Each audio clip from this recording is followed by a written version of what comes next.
Bismillahirrahmanirrahim.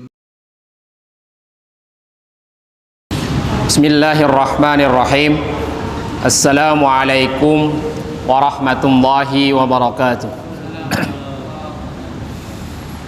Innal hamdalillah nahmaduhu wa nasta'inuhu wa nastaghfiruh wa na'udzu billahi min syururi anfusina wa min sayyiati a'malina.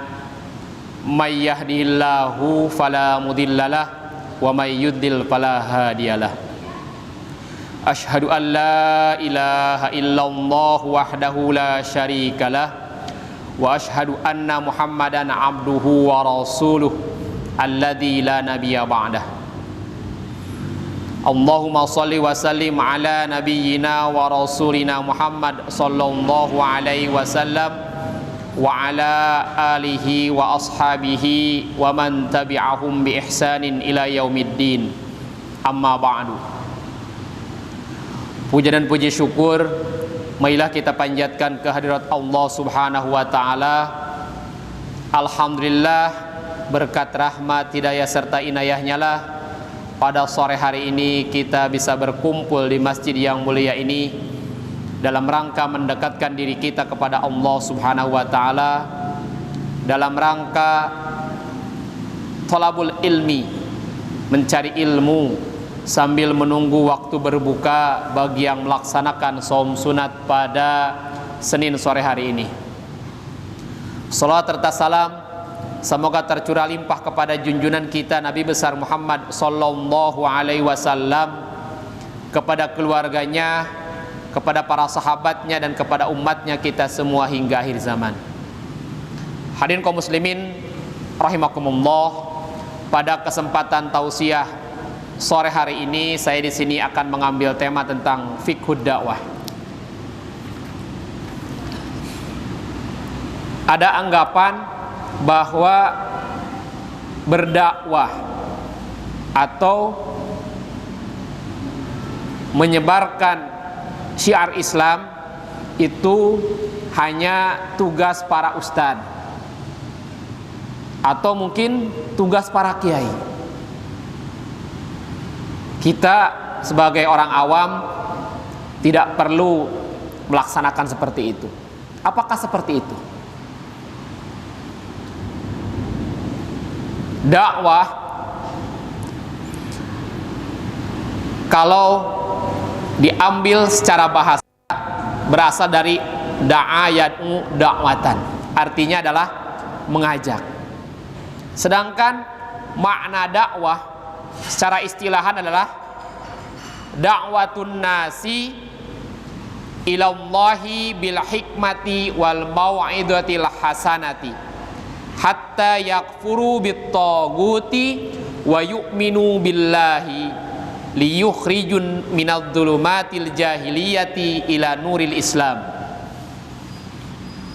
Dakwah pengertiannya kalau secara istilah adalah mengajak manusia kepada Allah dengan hikmah dan nasihat yang baik, sehingga mereka meninggalkan tagut dan beriman hanya kepada Allah, dan mereka keluar dari kegelapan jahiliyah menuju cahaya Islam. Itu definisi dakwah. Jadi dakwah ini adalah mengajak manusia ke dalam jalan Allah. Firman Allah di dalam surat An-Nahl ayat 125, ayat menerangkan perintah bahwa kita harus berdakwah adalah A'udzubillahi minasyaitonirrajim, ud'u ila sabili rabbika bil hikmati wal mau'izatil hasanati wajadilhum billati hiya ahsan inna rabbaka huwa a'lamu biman dhalla an sabilihi wa huwa a'lamu bil muhtadin. Al-ayah. Serulah manusia menuju jalan Tuhanmu. Dengan cara apa? bil hikmah, dengan cara hikmah proporsional, yaitu perkataan yang tegas dan benar, juga dapat membedakan antara hak dan batil. Wal mau'izatil hasanati, dan nasihat yang baik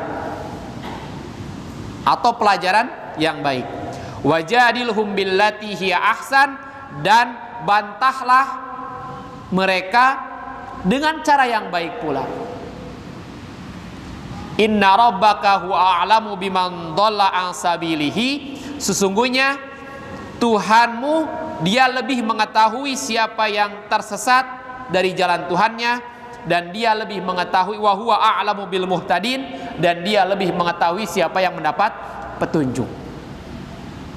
Banyak sekali ayat dalam Al-Quran, begitu juga dalam hadis, yang menerangkan keutamaan daripada berdakwah. Di antaranya adalah ada hadis yang diriwayatkan oleh Imam Muslim, man dalla ala khairin falahu misru ajrin fa'ilihi, barang siapa yang menunjukkan ke dalam kebaikan atau kebenaran, maka baginya pahala seperti orang yang mengerjakannya. Atau di dalam hadis yang lain, balighu anni walau ayah, sampaikanlah tentang aku, kata Rasulullah, walau ayat, walaupun satu ayat. Begitu pentingnya dakwah ini, bahkan ketika dalam suasana perang sekalipun, orang tidak diharuskan semuanya pergi ke medan perang seluruhnya, tapi hendaklah ada beberapa orang yang pergi untuk memperdalami agama, agar ketika orang-orang kembali, dia bisa memperingatkan. Allah firmankan di dalam Al-Quran, surat At-Taubah ayat 122, A'udzubillahi minasyaitonir rajim, wa ma kanal mu'minuna liyanfiru kafatan falaula nafara min kulli firqatin minhum ta'ifatun liyatafaqahu fid din wa liyundiru qaumahum idza raja'u ilaihim la'allahum yahdharun. Dan tidaklah semestinya orang mukmin itu semuanya pergi ke medan perang seluruhnya, maka hendaklah ada beberapa orang dari setiap kelompok atau dari setiap golongan, thaifatun liyatafaqahu fiddin, pergi mencari ilmu.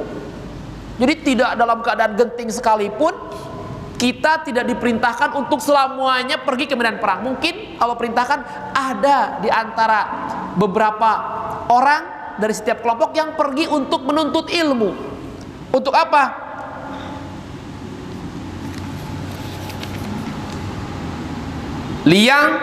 Waliyang ziru kaumahum, untuk mengingatkan kaumnya ketika kembali. La'allahum yahdharun, agar mereka bisa menjaga diri. Hadirin kaum muslimin rahimakumullah, banyak sekali keutamaan-keutamaan di dalam berdakwah. Ya. Jadi dakwah ini merupakan kewajiban setiap umat Islam, bukan hanya kewajiban yang dibebankan kepada para dai ataupun para ustadz, bukan. Dakwah ini merupakan kewajiban setiap orang yang mengaku bahwa dia itulah muslim. Banyak sekali keutamaannya daripada berdakwah. Fadhailud dakwah, keutamaan-keutamaan berdakwah, di antaranya adalah dakwah ini penuh dengan keberkahan. A'dhamu ni'amillah, di dalam berdakwah ada nikmat Allah yang sangat besar. Ahsanul a'mal, sebaik-baiknya amal. Minhajur Rasul, ya, jalan di mana di situ para rasul melaksanakannya. Tugas pokok para rasul. Jadi dakwah ini merupakan tugas pokok para rasul. Semua rasul adalah pendakwah. Al-hayatur rabbaniyah, kehidupan yang diridhoi Allah. Dengan berdakwah, maka hidup kita akan penuh dengan barokah. Dengan barokahnya itu akan melahirkan ridha Allah, keridhaan Allah. Mahabbatullah akan melahirkan kecintaan Allah. Rahmatullah akan melahirkan rahmat Allah. Al-ajrul mustamar, atau dengan berdakwah akan melahirkan al-ajrul mustamir, artinya adalah pahala yang tidak putus-putusnya. Kemudian dengan berdakwah akan melahirkan al-ajrul mutadha'af, pahala yang dilipat gandakan. Hadirin kaum muslimin rahimakumullah, banyak sekali keutamaan-keutamaan di dalam berdakwah. Saya di sini akan membacakan beberapa ayat yang memerintahkan kepada kita untuk menyampaikan kebenaran ini. Di antaranya di dalam Al-Qur'an, Allah firmankan di dalam surat Al-Imran ayat 104, A'udzubillahi minasyaitonir rajim. Wa takum minkum ummatu yad'una ilal khairi wa ya'muruna bil ma'rufi wa yanhauna 'anil munkar ulaika humul muflihun. Ini yang pertama. Hendaklah ada di antara kamu sekalian umat yad'una ilal khair, yang menyeru kepada kebaikan, wa ya'muruna bil ma'ruf, memerintahkan kepada yang ma'ruf. Apa ini yang dimaksud dengan ma'ruf? Yang ma'ruf di sini adalah segala sesuatu perbuatan yang bisa mendekatkan diri kita kepada Allah. Wa yanhauna 'anil munkar, dan melarang kepada kemunkaran. Apa itu yang dimaksud dengan kemunkaran? Adalah segala sesuatu ataupun perbuatan yang bisa menjauhkan diri kita daripada Allah. Ulaika humul muflihun, mereka itulah orang-orang yang beruntung. Ini keutamaan berdakwah, insya Allah akan beruntung. Ayat yang lainnya Allah firmankan di dalam Al-Quran, surat yang ke-49 ayat 15. A'udzubillahi minasyaitonir rajim. Innamal mu'minuna alladzina amanu billahi wa rasulihi summa lam yartabu wajahadu bi amwalihim wa anfusihim fi sabilillah. Sesungguhnya orang-orang yang beriman itu adalah mereka yang mengimani terhadap Allah, Rasulnya, kemudian mereka tidak ragu-ragu, wajahadu, dan mereka berjihad, bi amwalihim, dengan hartanya, wa anfusihim, jiwanya, fi sabilillah, di jalan Allah.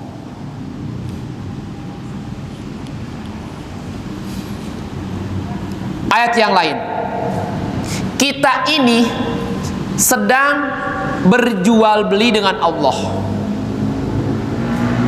Allah membeli dari kita amal ibadah perbuatan kita. Tentunya Allah ingin membeli dengan barang yang baik. Dengan apa? Dengan surga. Innallaha ashtara minal mu'minina anfusahum wa amwalahum bi anna lahumul jannah. Sungguhnya Allah membeli dari orang-orang yang beriman diri mereka dan harta-harta mereka bi anna lahumul jannah, dengan surga. Salah satunya adalah dengan berdakwah, menyebarkan ajaran yang dibawa oleh para rasul. Di dalam ayat yang lain, surat yang ketiga ayat 110, Allah firmankan, A'udzubillahi minasyaitonir rajim. Kuntum khaira ummatin ukhrijat lin-nasi ta'muruna bil ma'rufi wa tanhauna 'anil munkari wa tu'minuna billah. Kalian adalah sebaik-baiknya umat.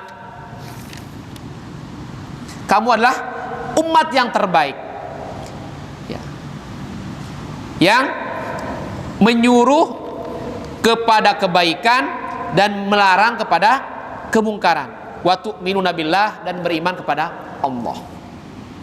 Masih banyak ayat di dalam Al-Quran ataupun hadis yang memerintahkan kepada kita untuk berdakwah. Ya. Masih banyak sekali.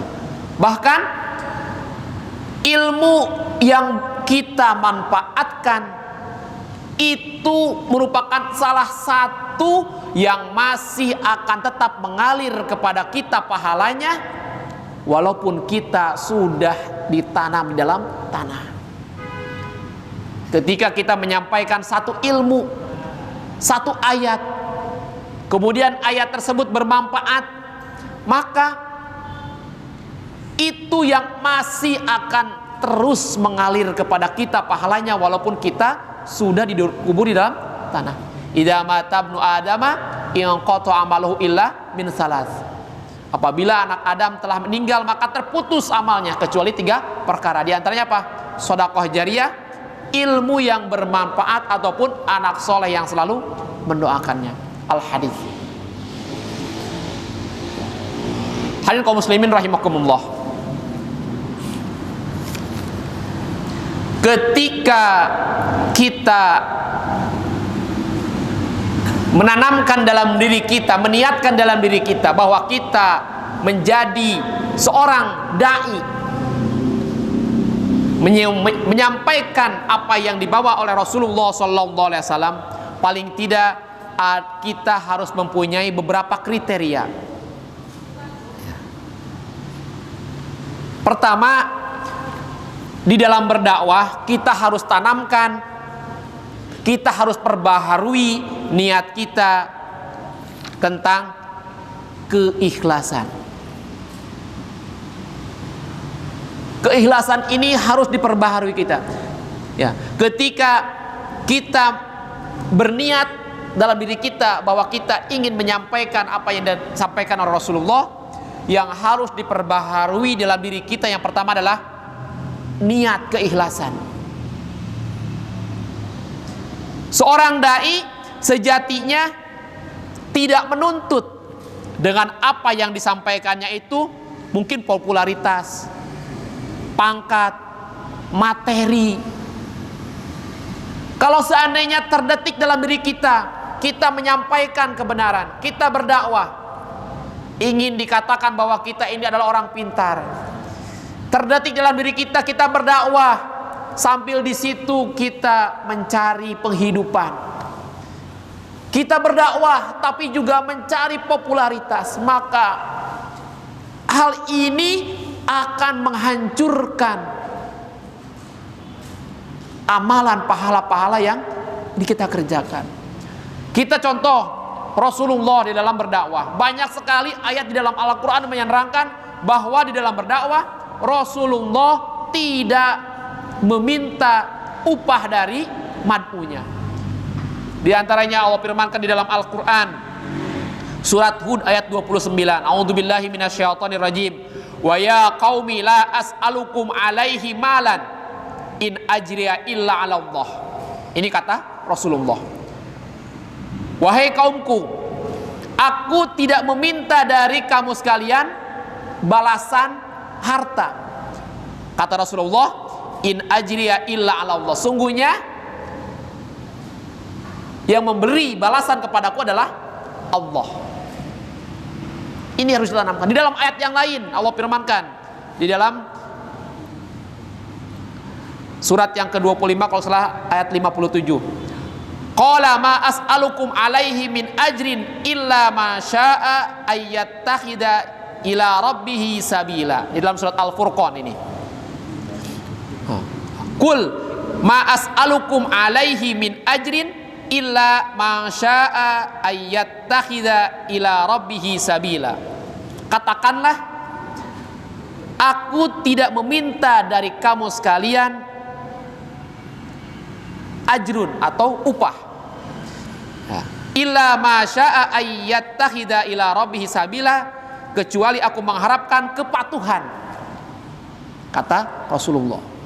Ini adalah niat pertama, kita harus perbaharui. Kita berdakwah ini ya, bukan mencari popularitas, bukan mencari status sosial, bukan mencari pundi-pundi kekayaan.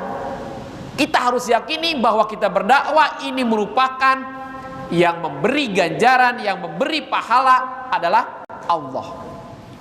Ini yang pertama. Yang kedua, di dalam berdakwah kita juga tidak terlalu idealis. Sebab seorang dai itu yassir wala tu'assir, basyir wala tanfir. Permudah, jangan persulit. Memberi kabar gembira, bukan memberi ancaman. Jadi kita di dalam berdakwah, bagaimana kita mau mengajak orang lain kalau seandainya kita terlalu idealis? Sedikit-sedikit neraka, sedikit-sedikit bid'ah, orangnya pada lari.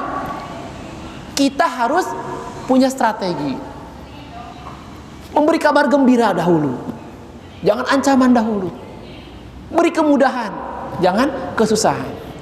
Bagaimana kita mau mendapatkan simpati orang kalau seandainya pertama saja kita memponis sedikit-sedikit neraka, sedikit-sedikit orang akan lari. Kita pun wawasannya halus luas, musaqqaful fikri. Seorang dai itu wawasannya halus luas. Sebab orang itu biasanya ketika dia memasuki suatu ilmu pengetahuan, biasanya dia akan sombong, seakan-akan dia yang paling tahu. Ketika memasuki lebih dalam, biasanya dia akan tawadu. Lebih dalam lagi, dia akan merasa bahwa dirinya tidak apa-apa dalam ilmu tersebut. Jadi seorang dai itu wawasannya halus luas. Saya ambil contoh, ketika kita belajar fikih, mungkin waktu kita masuk ke dalam ilmu fikih tersebut, seakan-akan yang kita pelajari ini paling benar. Orang lain begini salah, oh ini salah. Padahal kita masih ilmunya masih tidak ada apa-apanya. Seakan-akan kita yang paling benar. Kita belajar lebih dalam lagi, oh ternyata di dalam fikih itu ada madhab-madhab. Kita semakin tawadu. Belajar lagi, ternyata kita tidak ada apa-apanya. Seorang dai itu wawasan keilmuannya harus luas. Harus luas. Jadi ini kriteria yang ketiga yang harus dimiliki oleh seorang dai. Sebab seorang mukmin ini merupakan seorang dai. Hadirin kaum muslimin rahimakumullah. Kriteria selanjutnya yang harus dimiliki oleh seorang dai adalah, saya ulangi lagi tadi, keikhlasan, kemudian tidak terlalu idealis, Dalilnya di dalam Al-Quran yang difirmankan dalam surat An-Nur ayat 21, walaula fadlullahi alaikum warahmatuhu ma zaka minkum min ahadin abadan walakinnallaha yuzakki may yasha. Kalau bukan karena karunia Allah atas kamu sekalian dan rahmatnya, ma zaka minkum, niscaya tidak ada seorang pun yang bersih selamanya. Ini walakinnallaha yuzakki may yasha, tetapi Allah membersihkan yang siapa yang dikehendakinya. Wallahu samiun alim, dan Allah Maha mendengar lagi Maha mengetahui. Jadi saya ulangi lagi, yang pertama, kriteria yang harus dimiliki oleh seorang dai adalah tanamkan keikhlasan, bahwa kita ini berdakwah bukan untuk popularitas, bukan untuk mencari pundi-pundi kekayaan, bukan untuk status sosial, tapi in ajriya illallah. Kita insya Allah akan diberi pahala oleh Allah. Yang kedua adalah kita tidak terlalu idealis. Memberilah kabar gembira, jangan memberi ancaman. Permudah, jangan persulit. Kemudian yang ketiga adalah tadi, perbanyak menuntut ilmu. Seorang dai itu wawasannya halus luas. Kemudian yang selanjutnya adalah seorang dai itu tidak putus asa daripada rahmat Allah. Allah firmankan di dalam Al-Quran, wala tayasu mir rauhillah, dan janganlah kamu sekalian berputus asa di dalam rahmat Allah. Mungkin ketika kita menyeru orang lain di dalam berdakwah, tidak instan kita menyeru sekarang langsung masuk Islam. Berapa tahun yang diperlukan oleh para nabi di dalam berdakwah? Nabi Nuh itu berdakwah berapa? 950 tahun. Berapa orang yang masuk Islam? Ya. Sangat panjang. Jadi kita jangan sampai tayas, artinya adalah kita berputus asa. Baru sekali dakwah, 2 kali dakwah dimusuhin. Baru sekali kita menyeru, kemudian orang berpaling. Baru sekali berdakwah langsung diancam, langsung berhenti. Tidak seperti itu. Para rasul berdakwah itu bukan sebentar. Nabi Nuh sampai 950 tahun, berapa orang yang beriman? Ya. Rasulullah masa-masa awal 13 tahun itu sangat payah sekali. Jadi kita harus bersabar di dalam berdakwah. La wala tayasu mir rauhillah. Janganlah kita berputus asa dari rahmat Allah. Hadirin kaum muslimin rahimakumullah. Ya, ini saja tausiah yang bisa saya sampaikan pada sore hari ini tentang fiqhud dakwah. Ya, keutamaan berdakwah. Jadi seorang mukmin itu mempunyai kewajiban untuk berdakwah, sebab dakwah ini merupakan minhajur rasul, ya, jalan yang ditempuh oleh para rasul. Dakwah ini bukan hanya kewajiban para ustadz, bukan hanya kewajiban para ulama, tetapi kewajiban seluruh umat yang mengaku dirinya adalah seorang muslim. Ini saja tausiah yang bisa saya sampaikan. Apabila yang saya sampaikan ini kebenaran, datangnya dari Allah Subhanahu wa taala, dan apabila yang saya sampaikan ini kesalahan, itu datang dari kebodohan saya, kurang lebih yang mohon maaf. Wabillahi taufiq wa hidayah. Wassalamualaikum warahmatullahi wabarakatuh.